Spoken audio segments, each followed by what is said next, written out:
I discovered a Bonanza. That's right. When you come to Bonanza in Gulfport, you'll discover a bonanza of good things to eat for the whole family. Ever wonder what happened to our favorite 1970s restaurants? Remember those special family outings, the excitement of dining out, and the unforgettable flavors of the era? The 1970s were a golden age for American dining, filled with iconic eateries that defined culinary innovation and community gathering. From the sizzling sounds of steak on the grill to the clinking of glasses and dimly lit booths, these restaurants were more than just places to eat. They were cultural landmarks. But as times changed, many of these beloved dining spots faded into memory. What led these cherished establishments to close their doors? And what made them so special in the first place? Join us as we journey back in time to revisit the 10 iconic 1970s restaurants we miss dearly. Number 10. Bonanza Steakhouse. Bonanza Steakhouse, inspired by the Wild West and hearty meals, started in 1963. Founded by Dan Blocker, known as Hoss from TV's Bonanza, the first restaurant opened in Westport, Connecticut. Families loved its sizzling steaks and American dishes, especially the affordable steak dinners. As the TV show gained popularity in the 60s and 70s, so did the steakhouse. Fans flocked to the restaurant not just for the food, but also to feel a connection to their favorite TV show. However, Bonanza faced tough competition from fast food giants later on. Changing dining habits and economic challenges led many locations to close or reduce operations. Despite this, some spots still serve customers, preserving memories of family dinners and big steaks. The chain, once widespread across America, has largely faded from the dining scene, but it remains a nostalgic part of many people's pasts. Number 9. The Brown Derby. The Brown Derby was a famous restaurant chain during Hollywood's golden age. Founded in the 1920s by Wilson Misner, Herbert Somborn, and Robert Cobb, its original location on Wilshire Boulevard, shaped like a derby hat, became a celebrity hotspot. Adorned with caricatures of stars, it even created the famous Cobb salad, named after the restaurant's owner, Robert Cobb, who supposedly created the dish one night from leftovers he found in the kitchen. Known for its classic American food and upscale atmosphere, the Brown Derby quickly became popular, especially among those enchanted by Hollywood glamour. Despite its initial success, the restaurant faced challenges as fast food chains grew in popularity, offering cheaper and quicker dining options. This shift caused traditional establishments like the Brown Derby to struggle, leading to eventual closure. Today, while replicas like the one at Disney MGM Studios pay homage to its legacy, the original charm and allure of dining at the Brown Derby have faded into history. Number 8. Howard Johnson's Restaurant. Howard Johnson's was a major American restaurant chain started by Howard Deering Johnson in 1925. It became famous for its distinctive orange roofs and a weather vane featuring Simple Simon and the Pieman. Positioned along U.S. highways, it offered reliable dining for travelers. The restaurant served classic American dishes like 28 flavors of ice cream, fried clams, hot dogs, and sweet plums. Families especially loved its diverse menu, making it a cherished part of American life. Howard Johnson's wasn't just a place to eat. It was a place that brought back food memories and a sense of comfort. Despite its popularity, Howard Johnson's couldn't keep up with fast food chains that offered quicker service and lower prices.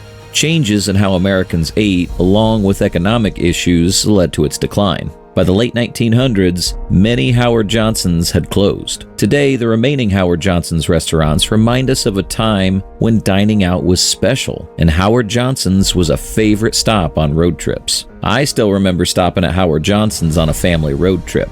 The excitement of choosing from 28 flavors of ice cream, and the comfort of knowing a good meal was just a highway exit away. Number 7. Steak and Ale.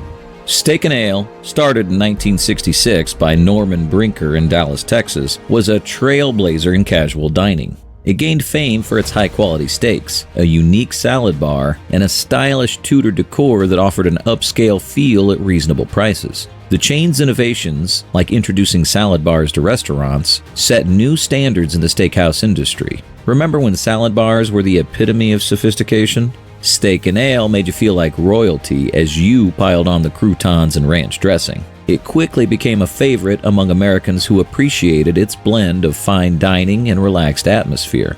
Steak and Ale's approach made it a popular choice for those seeking excellent steaks without the high cost of traditional steakhouses. However, despite its initial success, Steak and Ale struggled as consumer preferences shifted towards faster, cheaper dining options like fast food chains. This change, coupled with economic challenges, led to a decline in business. Eventually, Steak and Ale had to reduce its operations and ultimately shut down. Number 6. Trader Vic's. Trader Vic's was a famous restaurant in the 1970s, known for its tropical atmosphere and mix of different cuisines. Victor Bergeron started it in 1934 as Hinky Dinks, later renaming it Trader Vic's. He was also called Trader Vic and became well known for cooking in front of customers and creating the Mai Tai cocktail. The restaurant became popular with Americans and celebrities because it offered a unique dining experience with flavors from many countries. Although Trader Vic's expanded worldwide, it struggled against big fast food chains. The original location at the Beverly Hilton, which opened in 1955 and had a Polynesian style, closed in 2017 after 62 years. This was because more people preferred fast food and other types of restaurants. Some Trader Vic's locations are still open, but many have shut down or become smaller. This marks the end of a time when Trader Vic's brought a taste of the tropics to people all over the world. Number 5. Le Peep. Le Peep started in Aspen, Colorado, more than 45 years ago as a cozy breakfast and brunch spot loved by many Americans. It gained popularity for its welcoming atmosphere and hearty morning meals. I can still smell the aroma of fresh pancakes and coffee wafting through the air as we eagerly awaited our breakfast at Le Peep on a Sunday morning. The restaurant aimed to offer great food and service in a clean, friendly setting, a concept that resonated well. This approach helped Le Peep grow, first in Denver and then across the country. The founders focused on creating a comforting dining experience, featuring a menu full of breakfast and brunch choices. Despite its initial success and national expansion, Le Peep faced tough competition from big fast food chains dominating the American restaurant scene. This competition caused many Le Peep locations to shut down or reduce their operations. Number 4. The Magic Pan. The Magic Pan was a beloved restaurant chain famous for its delicious crepes, operating mainly in 1970s shopping malls across the U.S. Founded by Paulette and Leslie Fono, it became well known for its innovative way of making crepes using a rotating iron wheel with multiple pans over gas flames, known as the Magic Pan. The Magic Pan's crepe-making method was such a spectacle that it often drew crowds just to watch the chefs work their magic. At its peak, there were over 100 locations, offering a more formal dining option compared to casual food courts. However, as fast food options grew, the Magic Pan faced tough competition and eventually had to close many locations, scaling down its operations significantly. Despite this decline, it left a lasting impression on customers who fondly remember its unique charm and tasty crepes. For many, it symbolizes a time when mall dining was more special, bringing creativity to everyday life. Even though the Magic Pan's no longer around, its legacy lives on in the memories of those who enjoyed its enchanting atmosphere and delicious food, making it a nostalgic part of American culinary history. Number 3. The Velvet Turtle. The Velvet Turtle was a popular chain of upscale restaurants started by Wally Botello in California in 1965. It was famous for its classy atmosphere and the logo of a neatly dressed turtle. The restaurant was known for its delicious high-end menu, attracting many people who wanted a fancy dining experience. Dining at the Velvet Turtle was like stepping into a James Bond movie, where you half expected to see Sean Connery at the next table, sipping a martini. As it became more popular, the Velvet Turtle expanded to 20 locations across California and beyond, becoming a symbol of fine dining. Each restaurant maintained the high standards set by Botello. However, the rise of fast food chains in the 1970s and 1980s created tough competition. Fast food restaurants were quicker and cheaper, which made them more popular with customers. Despite its early success, The Velvet Turtle struggled to keep up with changing dining habits and the conveniences of fast food. Eventually, it had to decide whether to close down or reduce its operations, leading to a decline in its popularity and number of locations. Number 2. The Red Couch Inn. The Red Couch Inn, established in 1923, showcases the charm of early American hospitality. Named after the red carriage that brought General Marquis de Lafayette to Niagara Falls, the inn was built by the Sholkop family to resemble the Bell Inn in Finden, England. The Red Coach Inn's guest book reads like a who's who of history, with entries from famous guests who stayed there while visiting Niagara Falls. Overlooking the Niagara River, it became a cherished landmark known for its beautiful views and fine dining. The inn's restaurant offered a range of dishes, appealing to both comfort seekers and adventurous eaters. Guests enjoyed meals by the fireplace or on the scenic patio, appreciating the cozy atmosphere. Renowned for its quality and service, it was a top dining spot in America. However, the rise of fast food, offering quick and convenient meals, challenged traditional sit-down restaurants like the Red Coach Inn. Many similar establishments had to downsize or close. Today, the Red Coach Inn still operates as a bed and breakfast, remembered fondly for its elegant dining past. Number 1. Ponderosa Steakhouse. Ponderosa Steakhouse, once famous for family-friendly dining and classic American steak meals, has an intriguing history.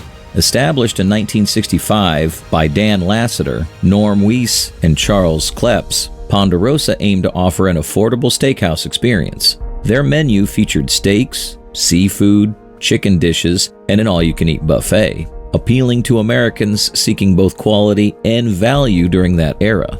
The salad bar at Ponderosa was the stuff of legend, like a smorgasbord where you could pile your plate high with anything your heart desired, and then go back for more. However, as fast food chains grew rapidly, Ponderosa faced tough competition. Quick service restaurants offered similar food faster and cheaper, overshadowing traditional sit-down places like Ponderosa. Despite efforts to adapt, such as merging with Bonanza Steakhouse under Metro Media Company, Ponderosa struggled. Changing dining preferences and economic difficulties led to many locations closing or scaling back operations. These iconic 1970s restaurants were more than just places to eat. They were cultural landmarks that shaped dining trends and left lasting memories. Which of these nostalgic eateries do you wish you could visit today? Do you miss the cozy charm of the Magic Pan or the tropical vibes of Trader Vic's? Drop your thoughts in the comments below and let's reminisce together. If you enjoyed this trip down memory lane, don't forget to give this video a thumbs up, share it with your fellow nostalgics, and subscribe to our channel for more fascinating blasts from the past.